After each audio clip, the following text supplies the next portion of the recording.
Mm. Welcome and happy Monday. I'm so excited to see you again today. Today I'm doing something a little bit different. I'm doing an interview with Heather Rees, and she's going to tell us about her latest workshop with General Assembly. And then she's also going to tell us about her coming up workshop, and she's going to give us a little behind the scenes tour about how she plans her content, what it was like working with General Assembly, and also how that workshop with General Assembly led into her own workshop. So a little bit about Heather. She's a strategist and a coach for businesses and entrepreneurs, helping them align with powerful, soulful strategies that light up business from the inside and out. So Heather, thank you so much for being here. I'm really, really excited to chat with you about working with General Assembly, and then also about how that kind of catapulted you. It's good to see you again. Yay! So I know who you are because we've talked a lot, but tell me about who you are and how you got into doing what you're doing and the path that you took. Sure. So I'm not going to repeat what you already said, but my journey in this has been, as a coach, I did one-on-one coaching with entrepreneurs and different kinds of people, helping them launch businesses. And that's still where my heart is. I love entrepreneurs and I love getting people started. It's really inspiring and wonderful. And I realized that my greatest joy wasn't necessarily, or my greatest impact even wasn't necessarily with the one-on-one. I really wanted to get out in front of bigger audiences. And I wanted to teach, but I didn't know if I was any good at it. So that's where General Assembly came in. Awesome. So tell me a little bit about how that partnership happened. Sure. Well, they say it's not what you know, it's who you know. And it's all about timing. So the two kind of came hand in hand in this case. It was last fall. I actually, before I started General Assembly, I put on my own workshop about how to start your own side business. And it was so much work, Lauren. It was so much effort. And it was a success. Good. But it was so much effort that I thought, maybe there's another way to do this. And I forget who suggested it to me, but General Assembly. And I was familiar with them from New York, which is where they're from. Okay. They had just started when I was leaving New York and came to LA. And around last fall, I don't remember when they landed in LA, but they were fairly new. They haven't been in LA that long. And I looked at their roster and I noticed that they didn't have very many offerings for non-tech entrepreneurs. And I just saw this huge opportunity. So I contacted, the general info and said, this is what I want to do. I'm so excited. I heard nothing. And I was like, So then I started asking around, does anybody know anybody at General Assembly? And turns out a friend of mine, another entrepreneur, is actually a long-term teacher with them, and the rest is history. Since then, I've had several people ask me, how did you get into General Assembly? Yeah. I say, it's who you know. Yeah. So yeah, it's a rapidly growing company. I know they're international at this point, and so for anybody out there who wants to teach with them, because I consider them a fantastic platform. Really, just try to get to know the people, the local people in your area. Show up, introduce yourself. Sure. Where else are they? They're in New York and LA. Are they anywhere else, or just those two places? They're all over the place. Really? They're in Detroit. They're in Austin. They're in London. They might even be in Canada. But you have to look. There's so many places. That's amazing. And so what was that partnership like in terms of, I guess, talking a little bit about planning? Who had what responsibility, and how did you kind of work that out with them? So it was my responsibility to develop all the content. You're required to have a PowerPoint that has to be in their template, which I learned the hard way. Yeah. I created the most beautiful PowerPoint with all my branding and everything. So I said, here you go. And they're like, oh no, we forgot to tell you. And it was like a day before the event. It was fantastic. So keep that in mind. They provide additional, advertising and marketing, which is really what I wanted to take off my plate. Yeah. It's a lot of work. It's a lot of work. And they provide obviously the space, the technology. You can bring your own laptop, or they have one. Nice. What else do they provide? All the payment processing. So, all of that is taken off your plate. You just show up and teach. So I really used it as a learning platform. That's and amazing. it's great for that. Yeah. Yeah, I can't say enough about it. They were fantastic. Awesome. So when you were planning out your content, or even I guess when you were planning out the layout of of the talk or of your teaching workshop, did General Assembly say, you have 3 hours, or were you like, I'd like to do a 2, 3 hour, 4 hour, 7 hour workshop? Mm. It was a discussion. Mm-hmm. I said, here's my idea. I came in having just completed it's a 6-hour workshop. Yep. And I said, I could do that again. And thinking, I can't remember how it went down, but we basically came to the agreement that the best idea would be a crash course, which now it's a 2-hour crash course in the concepts. And some of the details, it's big 10,000-foot overview. Yeah. Just to keep on introduction, and it works really well. Yeah. So in terms of planning out your content for that, what did that look like? Did you sit down with a notebook? Did you just kind of like free flow it from your brain? Like, how did that all come together? Well, like I said, luckily I already had a workshop to pull from. So my challenge was actually taking 6 hours of content and whittling it down into 2 hours of information that wouldn't overwhelm. Right. And I still, within that class, like to give people a little bit of time because I bring in like a 15-page workbook for every person, to have them kind of work through some of it while we're sitting there. So yeah, I think I've taught that class 6 or 7 times now and gotten it down to more or less an art form. Yeah. Does it get easier every time you teach it, or is it still, Yeah, absolutely. Yeah. Given the fact that the fun part is you're not teaching, it's the same content, but it's different people. Yeah. Every time. And it's a different audience every time. Right. And, different audience in terms of, just demographics, but also in experience. I had one class where half of the class already had their business up and running. Yeah. So it's very different. Right. People to cater to versus, the last class I taught, I think it was 12 people, and none of them had ever started a business before. It's like so, it's just different dynamics. Yeah. So how many times did you teach with them? Was it more than twice? No. With Johnson? Yeah. I can't remember the exact number, but I think it's 6 or 7 now. Oh, wow. Okay. And we're planning out more classes for this summer. That's awesome. Yeah. That's really cool. What a great kind of, like you said, it's really awesome to kind of get that, because like you said, planning an event is extremely difficult. Not only are you planning your content and standing up there in front of people and teaching, which is draining, to talk for 2 hours and answer questions and hold space for people who are learning, but also to do all of the prep work and planning and lead up to it. It's such a great way to kind of take, get the teaching piece down and not have to do much of the planning. But what about marketing and selling? I know you said General Assembly has a big platform, but what was your strategy in terms of marketing and selling an event like this? So generally, I still market it. When I first began, I would send out announcements to my mailing list, realizing that the vast majority of them actually don't live in Los Angeles. Sure. So I would also post to local Facebook groups. And how's that? What do you mean? How is kind of just finding more of a local market, like building a community, I guess, or identifying people locally that you could target? Mm-hmm. Well, I really appreciate Facebook for their group feature. There's a lot of local LA groups. There's the Dreamers and Doers, which is run by a dear friend of mine, Patricia, which is a fantastic group. There's the Inspired Women of Los Angeles. Mm-hmm. There's just so many. Yeah. And it's, people are just hungry to hear about relevant events. Yeah. That as long as you don't want to spam people. Right. You want to give good information, but generally people welcome announcements about events coming up like that. So, I had some success in getting people in there, but I have to be honest, the majority of the people found out through General Assembly. Yeah.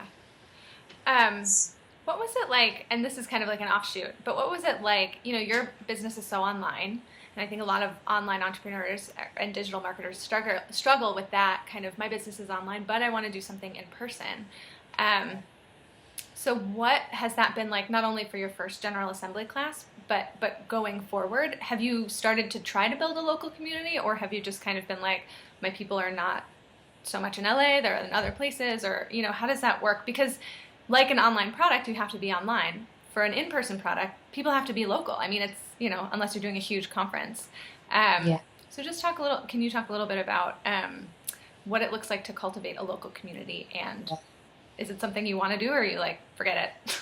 Yeah, that's a really good question. There's a lot of answer in there. First of all, it is a really strange transition, having been online 100% for 2 years and having success at that, but really feeling the disconnect. Like I said, I was a one-on-one coach, which I love working with people, but I missed that connection with, live, real people and audiences. And I just really craved getting out, which is why I went into events, right? So it was an interesting transition. It's a different hustle. Yeah. It's opening up, it's getting away from the computer. It's getting out, to events.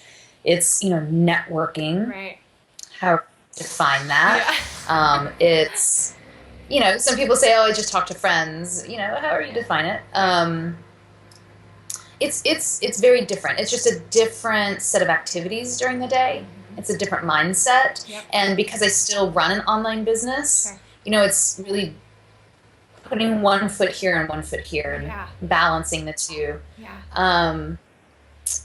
Also, I realized, and this might resonate with some of your audience, but I had more than one person tell me, Heather, your strength is not online. Your strength is to use your voice and to be in front of people. That's where people can really connect with you. Otherwise, they sense a disconnect, and you're going to keep your own limitations in place. Get beyond that. Yeah. Because I think a lot of us, especially me as an introvert, we hide behind the internet, right? We hide behind the screen. It's so easy to write something and put it out, and then you don't ever have to see anybody's reaction, or you don't have to interact with the responses per se beyond comments. Right.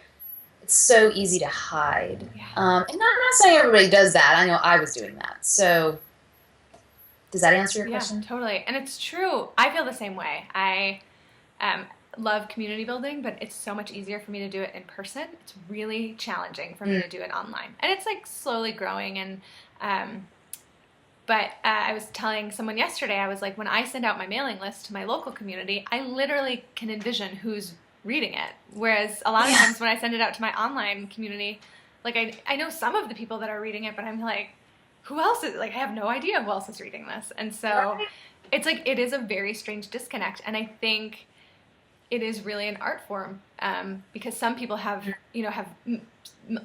six-figure businesses and can't do a dang thing online, but can sell out a workshop or a conference or retreat super easily. And then some people are have no local community at all, and but can are extremely big presences online. And so it's such an interesting dynamic to kind of, like you said, be 1 foot over here and 1 foot over here, because they're basically the same thing. They're just different subsets of people. So anyway.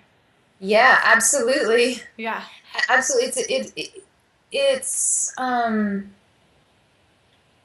if you feel, I like to say, if you feel complete resistance toward it, it's probably what you should do. Oh no, just kidding. That's awesome. I had a complete resistance of, about going out and getting in front of people and using my voice and speaking. And I've done a lot of work around this. And realized that my strength does lie in using my voice and being in front of people and connecting with people one-on-one in person, right? But I had to get past my own resistance. Sure. Awesome. So, and from that, I have seen my own business completely shift and change. Yeah. And so what advice would you give someone who feels kind of a little bit of a calling to be more, in front of people in person, but is bumping up against that resistance? Start small. Yeah. Just start small. Reach out to General Assembly. Like I said, it's a great platform to test an idea. And it's not the only one. There are going to be other platforms. I'm trying to think. I know somebody who's using Udemy just to kind of to see if they like putting a course together and see if it'll sell. Right. It's not in person, obviously, but then there's going to be other things. Look at your chamber of commerce. Look at other other locations that might have. Um, what am I trying to say? The like a roster of classes already, and you can just slip right in. So they already have a mailing list. Because what you're really looking for is to eliminate all the elements of planning that you can. Yeah, totally. Yeah. So you can just show up, right? Give your content, and see if you A, even enjoy it, right, and B, if people enjoy you. Yeah, it's a great tip. And I think, a lot of people come to me, or just in general, and ask me, I want to get started speaking. How do I do that? And I say, you speak for free. Like, you host an event, host your own, or that's another really great tip. Call your local chamber, call your local small business center, and just be like, I really want to do a talk for free just to see if I like it. It's a really good tip. Go to churches. Go to we have community centers here in Venice and in Santa Monica. Mm-hmm. They have a full roster of events. Yeah. You just go and pitch them and say, hey, I have this idea. And more often than not, they say, sure. Yeah. It might cost you a couple $100 to rent the space. Sure. But that can be easily covered in, 2 to 5 people, depending on what you're doing. So. Totally.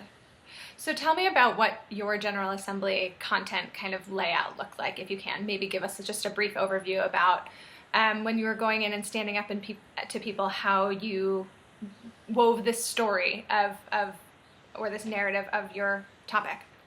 Mm-hmm. So the title is How to Start Your Own Side Business, which is one of my passions. I always tell people to start small. Yep. Don't give up your day job. Don't expect 6 figures in the first year. Yep. Right? So this is one of my platforms. So I started with, what makes me qualified? Mm-hmm. Who am I? What makes me qualified? And then a little bit more about me personally. Yep. I have them introduce themselves by giving me their name, 3 words to describe their business, 3 words or less, and then what they most need right now in their business. Yeah. And the reason for that is that it provides brevity, and also it helps people in the room connect with that person, because a lot of people say, oh, I need help with social media. I don't understand how to set up my accounts, or I need help designing a logo. Well, likely there's going to be somebody in the room who can provide that service or knows somebody who can. Right. And so it provides new connections and conversation. Then we just launch into the topic, and I give, the overview. Yep. And then we just dive in. And I have it broken down. I can't remember how many points now, but there are, I believe it's 10 or 11 steps to starting the business. Yep. It's based on, loosely based on lean methodology. Okay. A couple updates from me. And I just take them through that process. And then, like I said, there's, this 12 to 15 page workbook I give them with different, fill in the blank things and some resource pages, and we work through that. And there's a lot of Q&A. Mm-hmm. Some of the things I've learned along the way is provide more space than you think people want or need. Yeah. And watch your audience, like observe them. Yeah. You can see restlessness. Mm-hmm. You can see boredom, right. Just address it. The other thing I really have learned is to provide more examples. Mm. It's really easy to stay up in that conceptual frame, right? Like, just here are the ideas, right. But then to help people land it, As an example, my friend Lauren runs this business, and this is how she addresses this part, right? And this is why you give these interviews, or have these interviews, right? To help ground the concepts that you're teaching. Yeah. So that's really the 2 biggest things I've learned. Awesome. Okay, so now tell me about how doing this class with General Assembly has launched you into doing your own workshop. Yeah. So I have this workshop coming up in 2 weeks, which is a little bit no, not a little, it's a big leap of faith. I launched it with 2 weeks to market it. Quick and dirty. So it's on June 27th. It's called Captivating Growth. And quick and dirty, it's captivating growth, and it helps people figure out what makes them irresistible in the marketplace and then applying that to a 6-month plan. Great. So how did that happen? Basically, I started teaching at General Assembly last fall, doing about 1 class a month or so. Yep. And I just got comfortable enough knowing that, A, I enjoy teaching and engaging with live audiences, and the feedback has been really wonderful and encouraging for me and gave me the confidence to do this. Okay. So that's really what it's done. It's given me my voice. Right. It's given me confidence. Mm-hmm. It's given me ideas. It's also helped me understand what my audience wants to know, what they want from me. Yeah. And that's such a good point, that live events are one of the best ways to get immediate feedback. You know, a lot of times with a webinar or a course or any sort of online product, you know, you kind of have to, not hound people, but you kind of have to do the follow-up email and all that kind of stuff. But at a live event, you can see, I mean, people are asking you questions, they're trying to clarify, they're raising their hand, they're interacting with you after the event. It's such a wonderful font for, even if you just want to do it to like generate leads or to get your voice, it's such a wonderful font, like all crammed into a short period of time for development and creativity to naturally happen in your business. And that's why I love them. But yeah, absolutely. Awesome. Absolutely. I mean, one other tip I'm going to add in here, sure, because you're talking, is give away one of the little secrets. I bring sticky notes to every one of my events, and I put them in front of every person, and I ask them to write down on the sticky note the number one question or number one thing they want to get out of this class. Yeah. And it's anonymous, and I say, when you're finished, if you want to fill it out, put it at the end of the table. I'll pick them up throughout.